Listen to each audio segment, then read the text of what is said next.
Esselamu aleyküm vatandaşlar. Sana aleykümselam. Ahaleka. Men ören, howplu bu kıstaglı hoş habar aydeyin.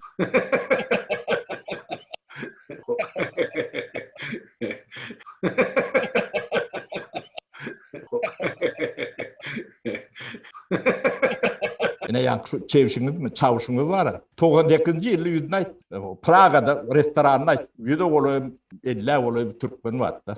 O pliyandanın liyadık değil, sen diyen. O senin alakını atmalı, drone yerinde. Yemediğini biliyor. Ödüm katı yok nasıl dururlar hiç. Yani kızadı boynuna liyanını eldirler. Şu at aktiyer yetir gara deyip de yırıp durandı. 30 yıldan ver diktatörler oturan olsa yine şonun sebepkarları şu Velsapar ýaly.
Чавуш, твоя прыщавая морда просто кричит о твоих проблемах. У тебя в анамнезе оперированное сердце. И уж тут я прямо как кардиолог говорю, что ты, по сути, с большими проблемами, не только сердечно-сосудистыми, но и с половыми. Ты что свою жену не показываешь? Чего боишься? Bir sür gürleme, gelinin yüzünü görkezmellerliğin bilen okma, häzirin özünü yüzün tut. Kudretli şu Tanrım, on günes için men bağışla verin. Nemçin beyle kargadın Tanrım. Yaşımızın sonuna bizi maskar ettin. Sen yarım yalana köçe çıkmağın enen hetterip bildin. Sen enen hetterip bildin. Ertiyerin özünne sen ehli iskilen yakıştırarın. Yegecesem koyman. İn adından bir adam meselesine, bunun sebebinin Yulia Serebrinin günlüydün günü, atyatağın duran yerinin yereyesi bilen zınsıl atnaşık edip yatırkat töteninin üstünden barmağının sebep olanı aydılıyar. Kunti diyen sizin iyiceniz kunti. Senin maşgalanız kunti. Mırrızırri. İnnem özünü bir alayık, bir halifada tapınıpsın sen. Çavuşu. Sebebi ol senin beter maşenlik. Kezzap. Yöne arada men bir oğlunun arasına soradılar menden bir yankı Ak Muhammed diyorlar. On hakikat çın lakamı çavuş. Şon çavuştuğunu men aytdım. Hol ağzıvirlik açılandan meri ol çavuşa. Ol çavuş. Ol ağzıvirlik diyen cemiyetin içine yeketek adam ağzıvirlikten çıkıp öz kitabını çıkardıp çap ettirip yendi iğneginin yeketek adamdır. Yok olsa aytsın. Çavuş. Ödem sen gidende sen Şveç'e bir daşarı yurdan dayanç deyilen jurnal yapıldı mı neymiş ol dayanç mı neymiş bir jurnalı vardı. Şol yapıldı şoğunlenim gitti bu adam. Ol angrip gitti harammaşıdan kaçtım diye. Mun esatı penakari Açırtsov. Sen süren şol değil mi? Fikirlerin adamlar şonnon meri şul adam daşarı yurtta otur. Dine öz behvidi için. Ödem şeyli bir binamız şeyli yalın sözlep şotaydı. Ayna men plan hili yağdayım men yonu ağzacağım del. On mara siyasi kaçıp atalgany ne edip alşyny, Şwetsiyada onu var, Şwetsiyada yaşayan adamlar var. Ýöne ol köpüsini var, şol adam kezzabyň Говно келди Каризов. Vatanın dönügi mahluk sen neciz, şol tagatıp yadamadın mı heniz, sana diyez, Ak Muhammed vel saparı, päli yaman, mudam pälinden taparı, ini süydün, haklap bilmedik oğul, vatanın duzunu depelen şugul, hayının hayırlı yolu olmayarı, dönügün vatanı iyili olmayarı, biz vatana, toprağımıza uyarız, millet olup kes sesini diyeriz. Вашу рюмочку? Я, собственно, водки не пью. Помилуйте, я тоже не пью на одну рюмку. Давно-давно я водки не пил. Освежает водка, не правда ли? Да, очень. Еще по рюмке. Эх, налейте мне еще рюмочку. О, браво! А говорил, не пьет, хитрец. Скажите мне, они хоть раз один документ, сука, вытащили? Какая у них информация, кроме сплетен? Скажите мне, пожалуйста. А вы знаете, как это карается? Клевета. Я знаю корни откуда. Потому что в Швеции сидит еще одна блядина. Ак Вель Сапар, который, это вот он все руководил. И большинство из этих выблетков, это его выкормыши. Непосредственно его собаки, бульдоги его. Та еще более хитрая скотина, блядь. Это законсервированное, так сказать, существо, которое в свое время через комитет выехало в Швецию, блин, и получило легальный статус. Почему-то шведские власти до сих пор не захотели задаться вопросом, откуда нахер у него вообще, блин, копии допроса его, КГБшного допроса. Что, КГБ само ему в подарок выслало, что ли, блин? Ну, вы что, смеетесь, блин? Это только доступно, блин, как говорится, следователям более высшего уровня. Он что, по заявке выплюнул? Это вытащил эти записи, которые он сам же демонстрирует. То есть это прямое доказательство его сотрудничества с КГБ. Если он вышел с копией своего же допроса в закрытом кабинете, блин. И никого, блядь, это не заставило задуматься, блин, откуда, блин, как? А? И вот эта вся херня пошла от него в свое время. И про домогательство, и все. Bolduğu için yaman mekir ol. Ak Muhammed verse brare apazitsiyada olup kitabını çap ettirmek için Niyaz Sunni Ilimlar Akademiyasına bile girdi. Yaşımız, neydi, Şvetsiya. Да, тут без butılki не разберешься. İne donu alkaş, visk, içip evire çıkıp ne diyen bilem o. O zat var ya yankı Ak Vel Sapar çıktı da hani durun deydi ben size yazan koşku var mı o kap vereyin deydi velin olan ben gep mi haydi kutarman kan bilen mi yankı bana oçuru verirli ya gep deyip indi başlanı man boldu yankı durun deydi bir deydi ara verelim ben size öz yazan koşku var mı o kap vereyin deydi de bilen mi askermezlik eden yalı benim menden sen koşkuyunu dinlemene geldim mi verik deydim bilen mi zapisem gidip dura kendi on son yankı yaşıngam kiçi deydi bir ula deydi o zadın yok mu senin deydi yankı o sen yanı. Dedim yanlışam düşünmeyin deyim ben sizin dedim koşkuyunuzu yatlap ya okap bana bir berin peydası yok da doğru düşünün ben dedim. Ben belki koşku dinlemene gelmedim dedim yankı efirde uçup gittik de bilen mi? Şunu paylaştı mı yok mu yardıma dışarı? Şu telex olmuş o Zoom'a telex tol değil ya mı kan ne mi değil ya şu zada? Şunu mu açacak oldu? Sen ne mi diyerdin şu tayda? Haydi beray. Akıl sapara mı? Bana söz novotu gelen vakti çık yadanim. Men size koş kaydıp bereyim diyen vakti men ona sögürdüm. Men dilim hapa bilyan mı? Men ona ağzıma diyer. Сегодняшняя наша тема, она называется «Трайбализм в туркменской оппозиции». По-туркменски это тире-парадлык, тайпа-парадлык. В общем, когда, скажем так, какой-то регион доминирует, какое-то племя или какой-то род доминирует и занимает там командующие посты и начинает гнобить всех остальных. То есть народ делит там по принадлежности правящему племени, роду, а остальных, как бы, так сказать, считают второсортными. Да? Скажем так, сейчас первый сорт – это багарденцы. Даже имейте в виду, не гуктепинцы, не ахалцы. Надо знать, что первосортные туркмены – это род Бердымухамедова. Это по-туркменски, как истори их называли, чурюклер. Чурюклер сейчас самая, так сказать, высшая категория туркмен. То есть они первосортные. Потом второсортные – это гуктепинцы. В отношении к багарденцам они стоят на ступеньку ниже. Вот это надо знать. Гуктепинцы – это второсортные. В том числе и ахалцы все второсортные. Потом идет вот третьесортные, там, скажем, вот они могут быть марыцы. Марыйские текинцы, как бы, скажем, третьесортные туркмены, да. Потом идет Балкан, перепрыгиваем на запад. Балканцы, потому что настоящая мать Гурбангулы Бердымухамедова, она западная туркменка, с запада. И поэтому вот балканцы занимают, как бы, так сказать, тоже достаточно почетную ступень, а это уже четверосортные туркмены. Потом идет вот Ташауские, 5-й сорт, потом только Чаржоу. Простите меня, наши дорогие земляки, либабцы, вот это разделение сейчас в Туркменистане, там где-то 5 сортов. Dede, ты durduk. Serdar ağa, sen bana velayet ayrımçılığını gururun ediyem. Şol velayet, tire ayrımçılığını kim öğreteceğim? Mesela bizler özümüz, oğa ersarı Türkmenler deyip, doğru değil mi? Ya bizler yumut deyip özümüz. Yani bunların köpüsü özünü, tiresini reklam ediyorlar. Başardıkça da, başardıklarça da halka ziyan ediyorlar, biliyor musun? Edildi şu Aşgabat teritoriyada edildi şu doğraydı o tinsen. Türkmenbaşyň döwründe men ýadyma düşýär.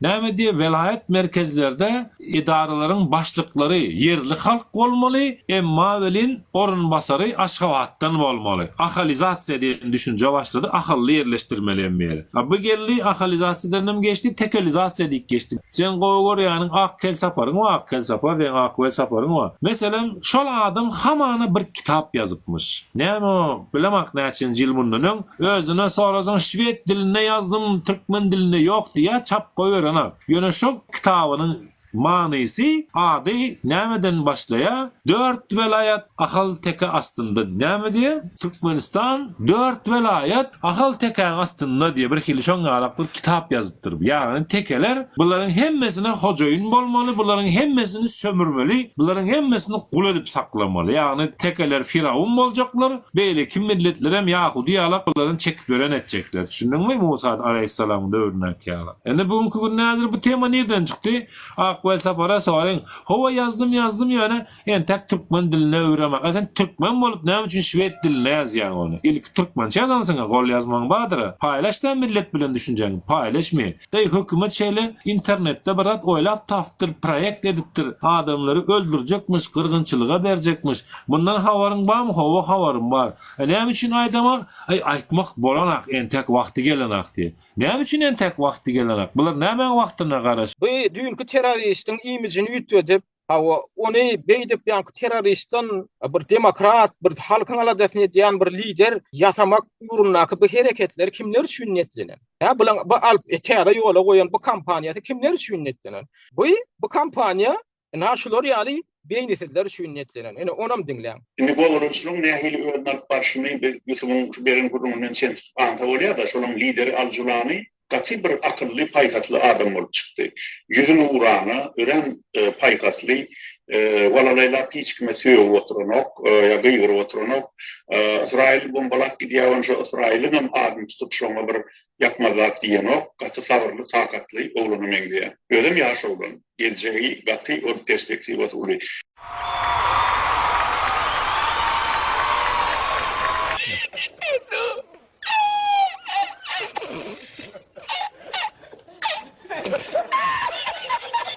Akwe sapar diýen näme diýen bolýar? Al-Julani niýe gaty akylly paýhasy adam bolup çykdy diýe. Ol ýa ýüzüni urany, walalayla hiç kime gıýgyr oturanok ýatyp oturanok. İsrail bombalak diýärem bol şoňa da ýakymsyz diýenok diýär. Şonuň bir artyk başlygy ýok, mende görpejek bolýar da. İsrail ýurdy ýumur watýurda bombalap. Hadi şoňa da hatda ýakymsyz diýenok. Ine gaty bir akylly paýhasy adam eken. Öňem gaty tawurly sakatly uglany meňde. Perspektiwa hem ören uly bolon ýaşawlan diýip medýada surat bolýar. Perspektiwasy ören uly diýmek bilen näme görpediýär? Bunda bundan boluglyny geljek wa. O boluglyny geljek wa halk üçin aladet ýa adama meňde işdip gurrun edýärdik. Hamala gepdiň şol adamyň kim bolmadygyny, kim bolanyny bilmeýän ýa akıl tapar gurrun edýär. Onu belki bilenem diýär. Belki onu ýadymdan çykarandyr. Eger şol adam ýadymdan çykaran bolsa, onda bir diýär kim boldy? Inem bugünkü gün siýasatdan köýerdekin biz hogot siýasat dawatlar düşünjeleri nomal bolan Murat Gurbanow, Akvel Sapar, Muhammed Diýoji Sapar bilmeýän adamlarym teşelle kakyşyp ana diýär. Ine bizim göreli almaly adamymyz. Ine hadi şular ýaly adamlar Türkmenistana gelmeli bolýarlar. Ine şular ýaly adamlar indi şu gün Türkmenistana gelmeli diýsem Ha o dip ikili bilen garşalacak indi şular. Demek ya ha şular bil katlayın diýýär. Wahabizme geçtiler. Tiz sypatyna seretmeň bu Akbol Sapar diýýäniň ya Sapar Klim diýýäniň ya Muhammed Düýüji, Murat Guran sapatlaryna seretmeň. Penjekge ýene ol mene şuň kugun mene penjekge ýedirilen adamlar bar. Şular ýaly bu beýnisi boş adamlara da şu penjekgilje özlerinden ha aktivist ýasap ya opozisyoner ýasap oturan ya özünden ýazyjy ýasap oturan adamlaryň içki dünýäsine seretseň şulan kudan kändir tapa durup eger şular gollap oturan bolsa demek şol adamdan onda içki dünýä hem şuna gabat diýär. Şuna adam ine şu bir ýöne sapatyna seredim. Ine dek düýün bundan ýok bu adamlar terrorçy däl. Bu adamdan hatda ýalňyşlyk belki terrorçy ataklan bolmagy mümkin. Ýöne şu daklanam bolsa şol adam aýyrmaly diýen ýaly ýa pikirler aýdyp başladylar. Ondan şolar ýaly pikir aýdyp oturan haramdadalar şu pikir bilen alalaşmalymy? Ya şolar ýaly ýalňyşlyk goý berýän adamdan ýalňyşyny onda biz bagışlamalymy? Onda olaň özleri kim bolýar? O arada da şu ýanky Akbol Sapar diýilýän Tidin ýazyjy, jurnalist diýen adamyňam dilinden çykýan zada seredim. Indi näme diýär? Terrorçy diýilen ýarlygy aýyrmaly diýär da. Şulardan näme? Yeni bir akıllı aydınladı. Şu teröristik meselesinde yeni de bir gedek aytalar soru var. Davul interview alyan. Sen nidini terörist diyen nidi nimeğini deydi adını niye gider ayırsak deydi. Olum aytti men onu ayırmalı deydi. Şunu teröristik deydi öğelerin bilmeyen, tanımayan adamlarına teröristik tağma gelmeyen manglayına yurtlar ayırmalıydı. Terörist deyip kime diýerler deydi. Men pikirimçe terörist diyen söz deydi, şu mektepleri, mescitleri bombalayan bolsa, haýsy döwlet bolsun, topar bolsun, ýa bolmasa biýuna adamları garajdan ilat bombalap gyrýan bolsa, çağlar gyrýan bolsa deydi. Men pikirimçe deydi, şu teröristik şolara aýtmaly deydi. Emma deydi sen öz siyasi gaşlaşma terörist deyip at vermek ya da senden pikir deňelmese ona terörist deyip maňlaýna tagma gelmek näme dogry. Şuň kunna deydi, ulu döwletlerin, kiçi döwletlerin deydi, her gaýsynyň öz eline tanygy bar deydi. Hemmesi deydi özüni tanamayan, hem düşünmeyen ya bolmasa siyasi gaşlaşlarına deydi, teröristik gurulma ya adamlar deyip at berýärler deydi. Men şoňa närazy deydi, şunu men garşy deydi.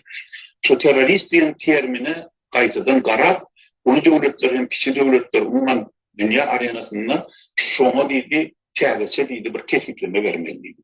Şu pikir bilen men ulalaşýan. Akbol Saparyň sözünden onu çen tutsak, inni ýankaýjyşma ýaly 2003-nji ýyldan bäri, ýagny soňky 20 ýyl bäri eýdigi derli ýagdaýda teröristik işler bilen meşgullanyp, biýuna bir giden 100 miňlerçe biýuna adamlar gyryp gelen Al-Julani ýaly Ganoljowa inni terörist diýmellermiş. O terörist diýmellermişin sebäbi Akbol Sapar şu arada Al-Julani diýä, Al-Julani öz aýdanlary bilen alalaşyp otýar. Al-Julani ya terörist diyen status menden aýyrmaly ya. Men ýa şoňla alalaşýan epizodun jemleýär da. O hamala şol Muhammed Al-Julani diýen haramzada, şoň ýol başçylygyna şol ganojoklar, onu mekteplerim ýumurmanmyşyn. O adamlaryň jaýynyň başyna ýumurmanmyşyn. Paraga oturan adamlar köpçükleýin gyrmanmyşam. Diňe ýöne näme edipdir? Siriýa halkynyň demokratik hak hukuklary uğruna güreşip bu işler bilen meşgullanyp gelipdir. Bu onunla tutuş dünýä ýurtlary terörist ibatlandyrmak bilen ýalňyşykmyşynlar. Şeýle dämi? Tutuş dünýä şu haramdadalar, teröristler, orşular, ganojoklar ibatlandyryp şu status bilen bulara ýanky bilen üstüne kirek soýup. Onu tutuş dünýä ýalňyşypdyr. Indi birden käsoň köpür kepden içinde dünýäň ýalňyşlygyny bular Ak Muhammed ýaly adamlar açdylar da indi şunu ýetmelidirler, Şeýlemi? Näme ýetipdir onu? Bir kepden içinde näme ýetipdir? Ol adamlar bar. Günwataryň siýasat ýetýän bolarmy? Günwataryň propaganda ýetýän bolarmy? Şulary döreden, şu ganojoklar öz elleri bilen döreden ýaraglandyran, maliýeleşdirilen Günwatar hem Siyonist güýçleriniň inni plan ýetýän bolarmy? Näme üçin ýetipdir plany? O arada da gurruna dersi ýöne ýanky Akbol Saparyň bulardan bir halkyň aladasyna etkilen adamlar ýasajak bolmaly. Näme bu nadanlyk bilen Akbol Sapar ýa Murat Guran ýa diýýäji ýaly adamlaryň nadanlygy bilen baglanyşypdyr. Ýene bir gerek şu mesele öňe çekjek bolýan. Diýmek onda ýa olar diýin bugün şu haramdadalyň eden zadyny bilmeýändirler. Bular mekteplerim ýumurmandyrlar. Adamlar bir gün adamlaryň janyna kastetmeýändirler. O hiç yok. Olar hiç sadet mektepler ýumurmandyrlar.